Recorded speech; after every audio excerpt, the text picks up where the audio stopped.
Quero saudar a igreja com a paz do Senhor Jesus. Amém, meus irmãos? De pé como nós estamos. Abra sua Bíblia na harpa de Israel, no livro dos Salmos, Salmo de número 1. Salmo de número 1. Quero tributar a Deus a honra, a glória e o louvor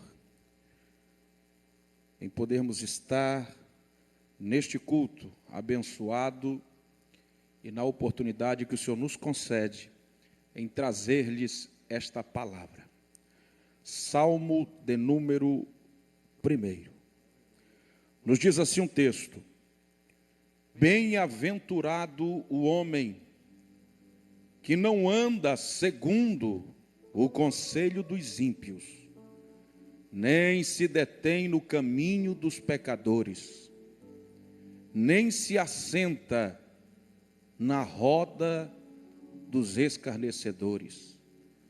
Antes o seu prazer está na lei do Senhor, e na sua lei ele medita de dia e de noite. Ele será como uma árvore plantada junto a ribeiros de águas, o qual dá o seu fruto no seu tempo, as suas folhas não caem, e tudo quanto fizer prosperará. Glória a Deus. Poder se assentar, tome seu assento por gentileza. Glória a Jesus.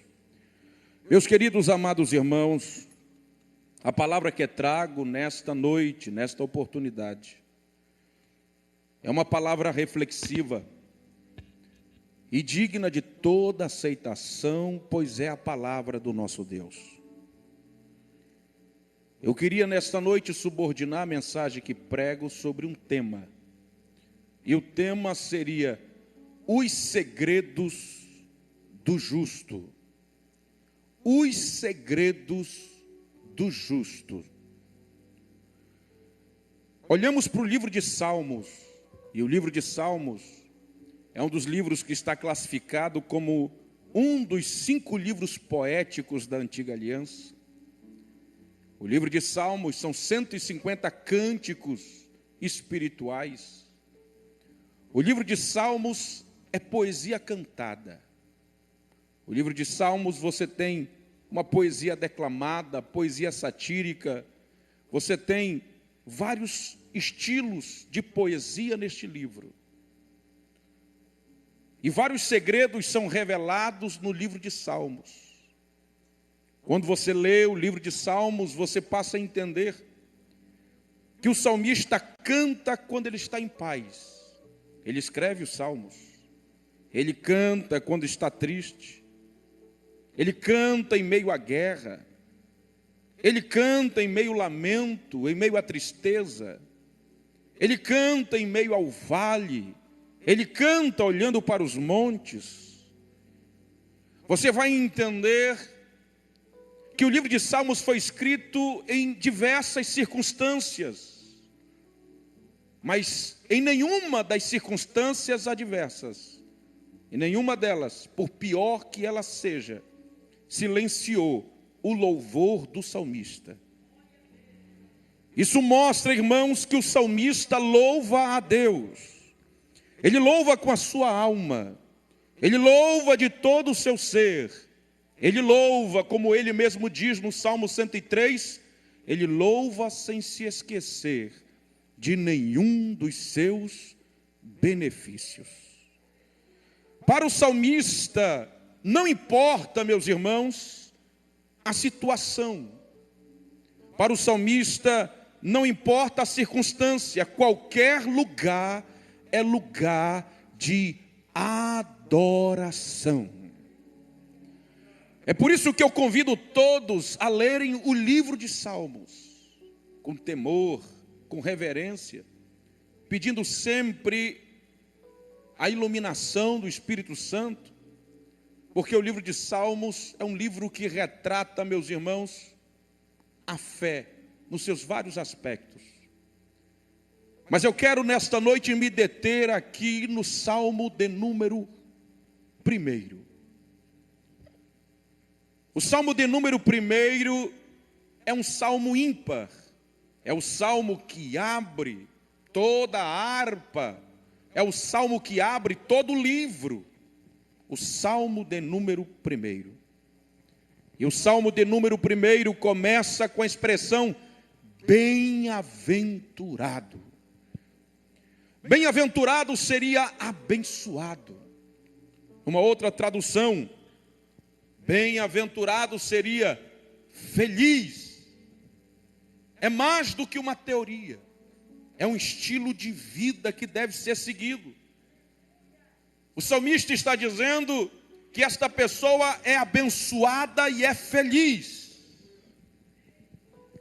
Quando eu vejo essa expressão bem-aventurado, logo me vem ao coração que essa, na verdade, tem sido a grande busca do ser humano. As duas grandes buscas do ser humano é ser abençoado e ser feliz. O que consiste essa felicidade? Hoje, nesse mundo pós-moderno, muitos se perguntam sobre ela.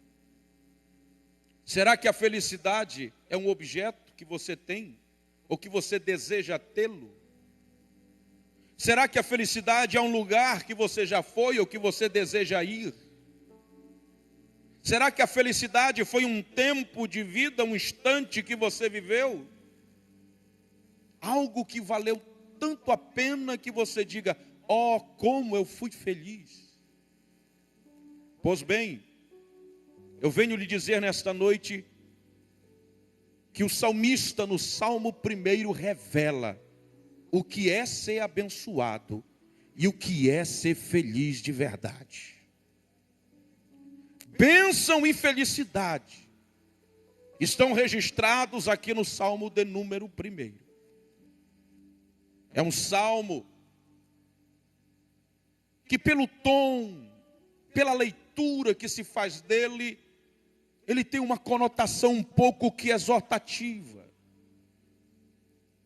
Mas eu venho lhe dizer, quem disse que não se pode adorar a Deus em meio à própria repreensão divina? Deus só instrui e ensina aqueles que Ele tem por filho. O Salmo de número 1 é o conselho do Criador para a sua criatura.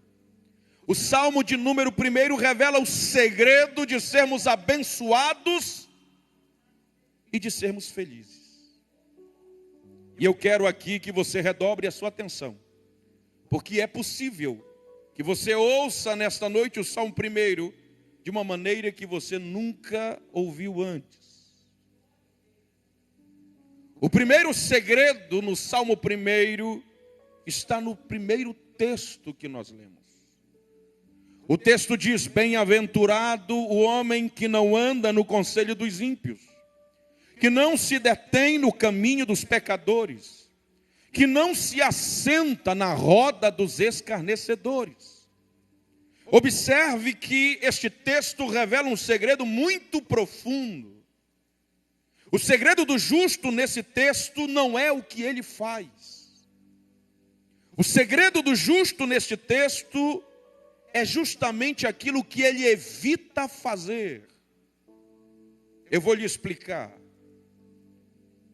O salmista está dizendo que o segredo da felicidade, da bênção, e ele revela nesse texto que o segredo não está naquilo que eu faço, naquilo que eu canto, naquilo que eu prego, no talento que eu possa ter, nos dons que eu possa possuir, no cargo que eu possa exercer.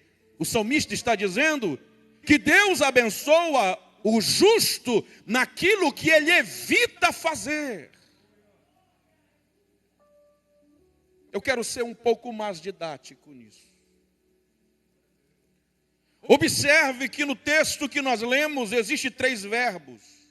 O salmista faz questão de descrever 3 verbos de forma progressiva. Ele diz: andar, deter-se e assentar.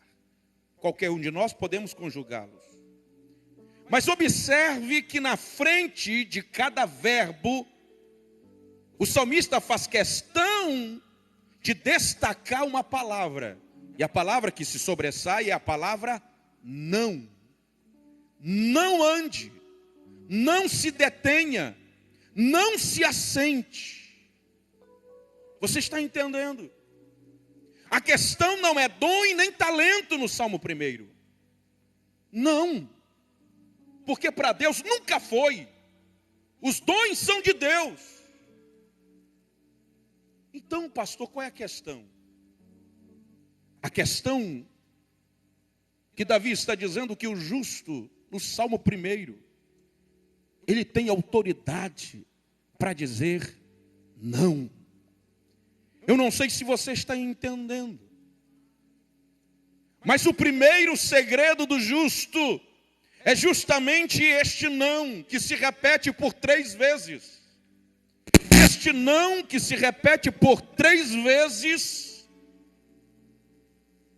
nos dá a ideia de que o salmista está querendo dizer que para vivermos uma vida abençoada, para vivermos uma vida feliz, para vivermos uma vida próspera, no sentido de prosperidade, tanto espiritual como material, o justo precisa aprender a renunciar.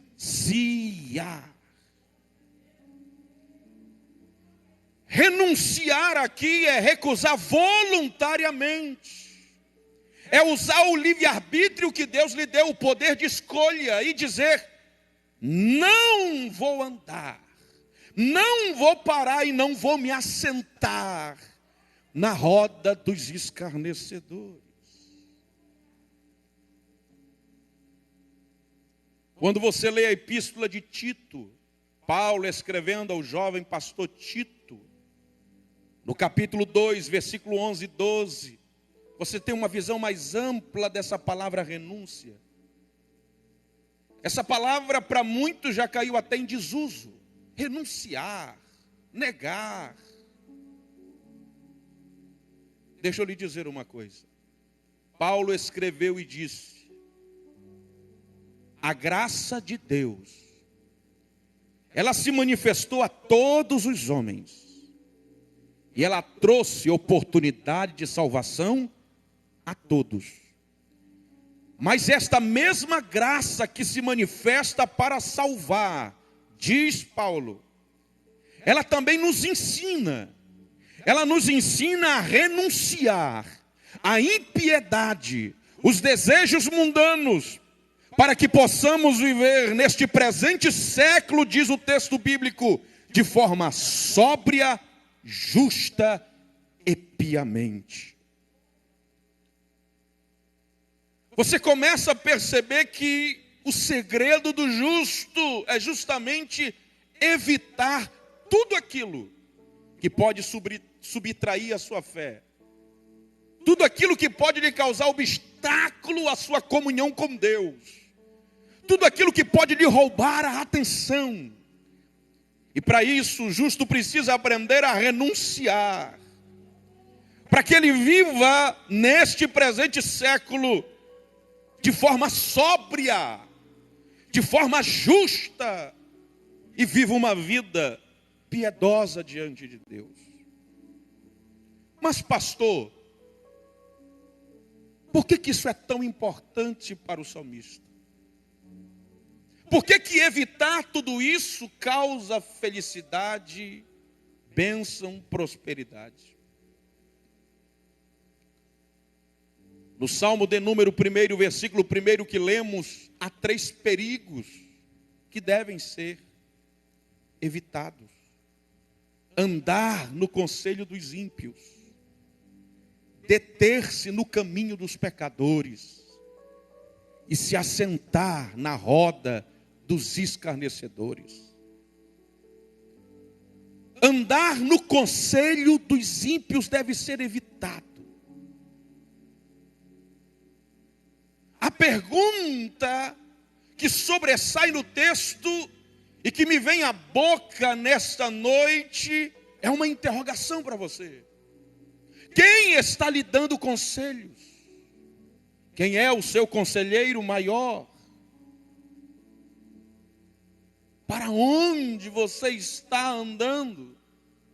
Quem você está ouvindo? Provérbios capítulo 4, versículo 26, Salomão já dizia: pondera a vereda dos teus pés e todos os teus caminhos serão bem ordenados. Provérbios capítulo 13, versículo 20 diz: anda com sábios e tu serás sábio, mas companheiros de tolo serão afligidos.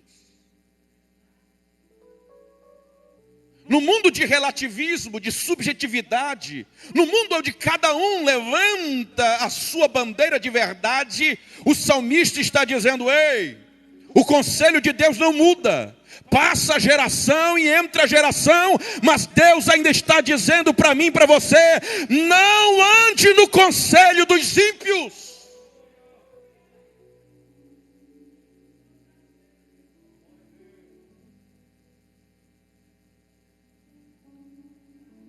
O salmista diz: não se detenha no caminho dos pecadores.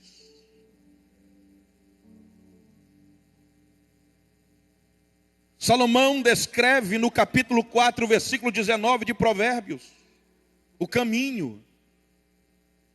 Ele diz: o caminho dos ímpios é como a escuridão, que eles mesmos não enxergam no que tropeçam. O salmista está dizendo: não ande neste caminho. Provérbios 4:18 diz que o caminho do justo, olha como é diferente, é como a luz da aurora, que vai brilhando, brilhando até se tornar dia perfeito. O caminho do justo é iluminado, não anda em trevas. O salmista no Salmo 119, versículo 105, ele já canta dizendo: lâmpada para os meus pés é a tua palavra, e luz para os meus caminhos. Quem é que está lhe guiando? Quem é que está lhe pegando pela mão? Quem é que está lhe influenciando?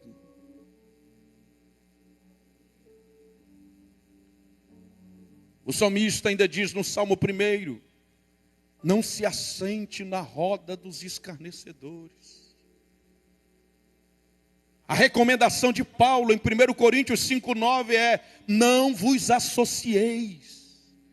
A recomendação de Paulo em 1 Coríntios 15:33 é: não vos enganeis, as más conversações corrompem os bons costumes. Nós vivemos debaixo de uma lei, irmãos, que todos nós, independentemente da nossa crença, da nossa fé, ou do estilo de vida que vivemos, somos influenciados por ela. Que lei é essa, pastor?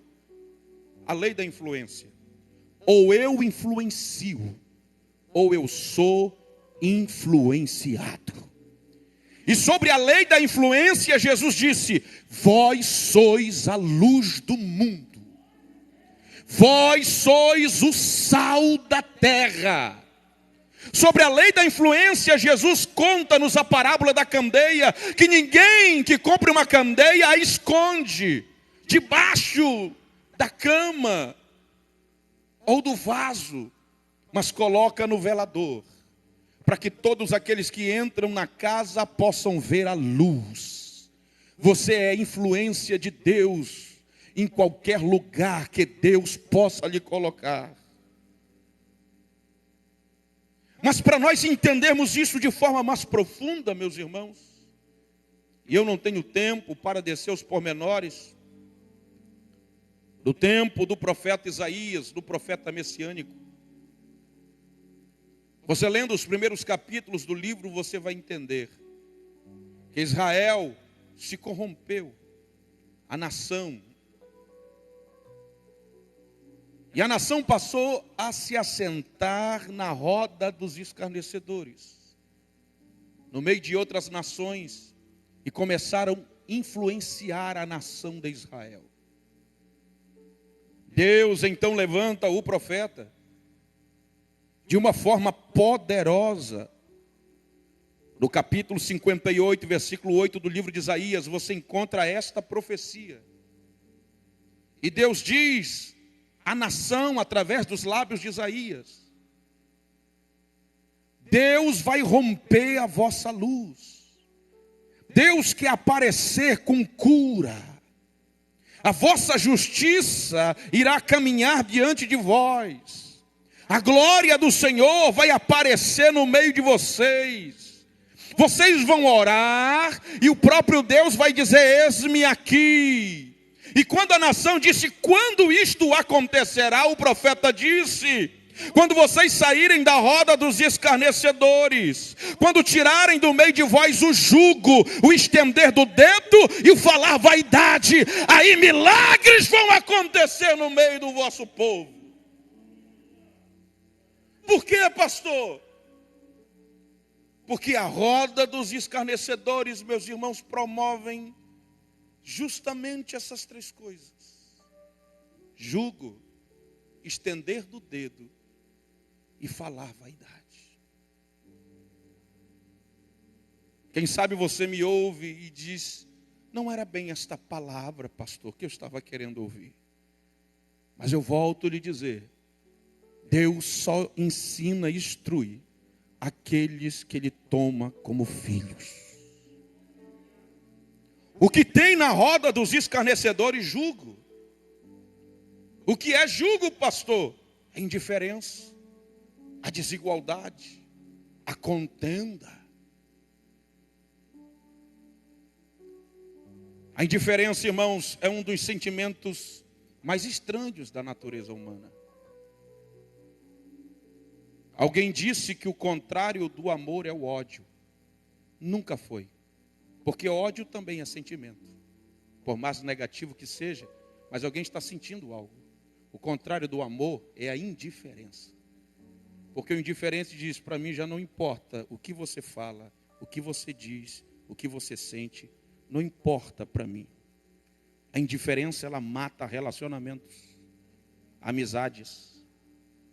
Ela mata. Porque ela exclui o outro. O outro torna-se invisível aos olhos do indiferente. Na roda dos escarnecedores, a indiferença é o sentimento que rege. Na roda dos escarnecedores, a desigualdade, a contenda, é o que mais se ouve. Salomão nos dá um conselho sobre isso. Provérbios capítulo 20, versículo 3. Honroso é para o homem desviar-se de contendas, porém o tolo sempre está no meio delas. O justo tem os seus ouvidos marcados com o sangue de Jesus. O justo ouve só o que edifica, o que glorifica. O justo ouve só a orientação que vem do céu, que vem de Deus, que vem da palavra e que vem de homens que são consagrados por Deus. O justo evita contendas porque ele sabe que 6 coisas aborrecem a Deus e a 7ª a alma de Deus abomina: aquele que semeia contenda entre os irmãos. O justo não anda e nem se assenta, pastor Ivan, com escarnecedor. Chame-o do que você quiser, rotule ele de separado, de antissocial, de isolado, de exaltado. Mas o justo descobriu algo, irmãos. Sabe o que ele descobriu? Que o tempo não é só uma sequência cronológica de dias, de meses ou de anos. Que o tempo é algo tão precioso que nós não podemos mais perder tempo dando ouvidos àquilo que não nos edifica. Jesus está voltando para arrebatar a igreja. Não há mais tempo de brincarmos e ouvirmos vozes. Nós queremos ouvir a Deus. Porque o que tirou Lázaro da sepultura foi a voz de Jesus. Oh, você está entendendo? O maior desejo de Jó, no meio da solidão, das perdas e da lepra, não era ouvir os amigos, não, ele queria ouvir a voz de Deus no meio daquilo. Porque só a voz de Deus muda o cativeiro. Só a voz de Deus abre o mar vermelho. Só a voz de Deus muda situações. Quantos de nós, às vezes ouvimos amigos, parentes, irmãos. Ei, é importante sim. Mas eu venho lhe dizer, dobre o seu joelho e ouça a voz de Deus.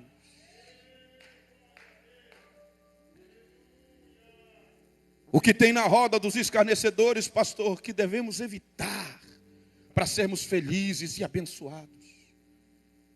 O texto de Isaías diz que lá tem o estender do dedo. O estender do dedo fala da soberba. O estender do dedo fala do julgamento. O estender do dedo faz me lembrar de Tiago 4:6, que diz: Deus resiste o soberbo, o estender do dedo, mas Ele dá graça e exalta os humildes. Permita-me eu lhe explicar acerca deste sentimento. Humildade não está no vocabulário que você utiliza para falar. A humildade não está nas vestes que você usa. A humildade não está na casa que você mora. Não, pastor, não. A humildade é uma virtude do Espírito Santo que é gerada dentro do teu coração.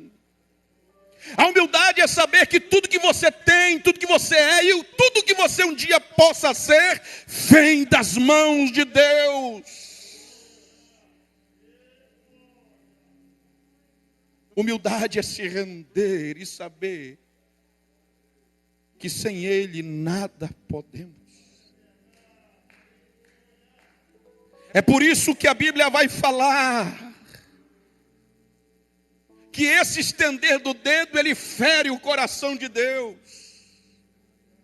Porque em Romanos 8:33 diz: quem intentará acusação contra os eleitos de Deus, se é Deus que os justifica?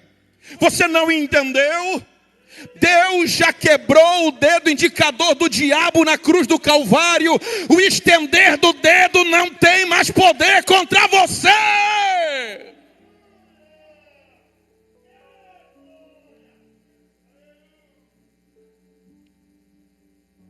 Quem tentará acusação? Na roda dos escarnecedores, o estender do dedo é algo normal. A empatia, o sentimento de se colocar no lugar do outro não existe. O sofrimento, a dor que pode causar no outro, também não. Um dia eu pregando numa vigília, eu disse que a última pessoa nessa vida que poderia apedrejar alguém, era alguém que já foi apedrejado. E quando terminou a vigília, um jovem me pegou pelo braço e disse: pastor, por que o senhor disse aquilo? Eu disse: meu filho, porque quem já foi apedrejado sabe a dor de uma pedrada. E ele jamais vai fazer isso com o seu próximo. Ele olhou para mim e disse: ô pastor, às vezes é o que a gente mais vê por aí. Porque tem gente que Deus ensina 1, 2, 3 e o camarada não aprende. Deserto não é para matar crente, deserto é para ensinar crente. Ensinar a calar, ensinar a ser humilde, ensinar a entender: eu sofri, doeu, eu não vou fazer isso com meu irmão. Porque no momento que eu estendo o dedo para ele, eu me esqueço que eu não sou promotor e nem advogado de acusação. Não. Em vez de estender o dedo, estenda a mão. Jesus disse no sermão da bem-aventurança: bem-aventurados misericordiosos. Por quê? Porque eles alcançarão misericórdia. Na oração do Pai Nosso, Jesus ensinou: Pai, perdoa as nossas ofensas, assim como nós também temos perdoado aquele que tem nos ofendido. Perdoar, irmãos, é permitir que uma nova história seja escrita. Aonde não há perdão, qualquer motivo é motivo de separação. Mas aonde o perdão reina, Jesus está lá. Você está entendendo a importância? O que há na roda dos escarnecedores? O falar vaidade.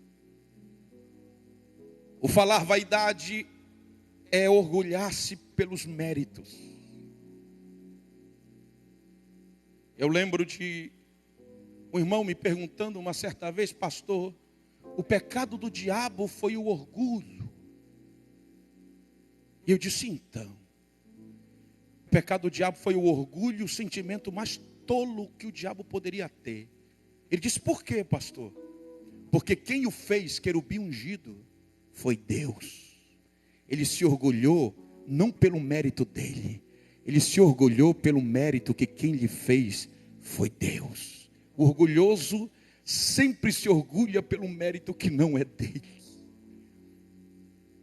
Quem lhe deu foi Deus. Quem vai lhe abençoar é Deus. Não podemos nada sem a presença de Deus.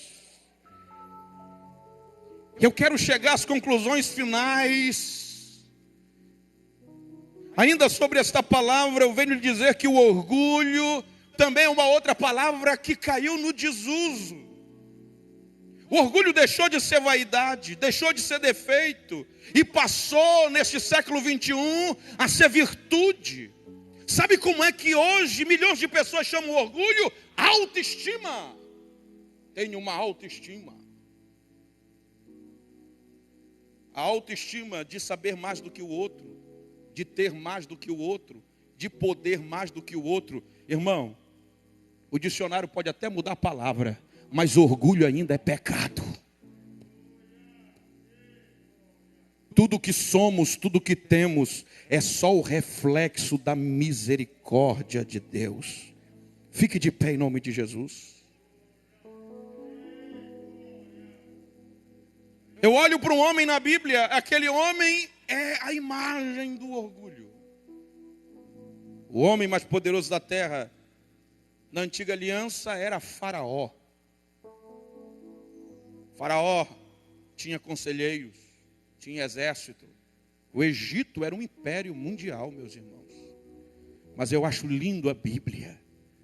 A Bíblia diz que Faraó foi pedir conselho de um detento chamado José. Porque detento? Ele está preso, humilhado, acusado. Mandaram chamar o menino. Quando o menino se apresenta diante do orgulhoso Faraó, você sabe qual é a primeira palavra que sai da boca de Faraó? É essa: eu ouvi muito falar acerca de ti. Se eu estivesse lá e dizer: José, não foi a respeito de Jacó, teu pai. Ele nem sabe quem é. Não foi a respeito do gado, nem do patrimônio que Jacó tem, nem dos teus 12 irmãos. Ele ouviu falar, sabe do quê? O quê? Que quando tu ouves um sonho, tu interpreta. Ele ouviu falar de que Deus é na tua vida.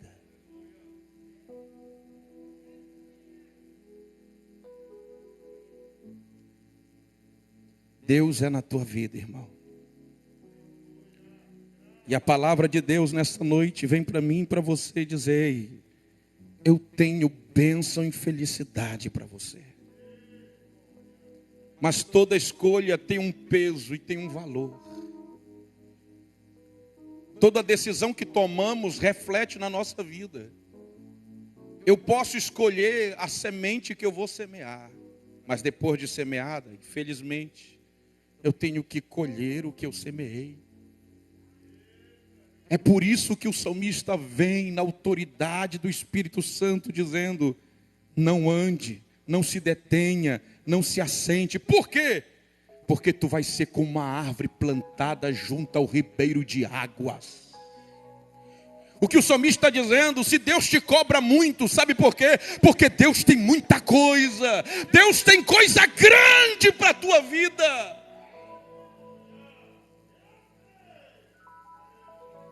Tu vai dar frutos. tuas raízes vão ser profundas. Tudo que você fizer, você vai prosperar.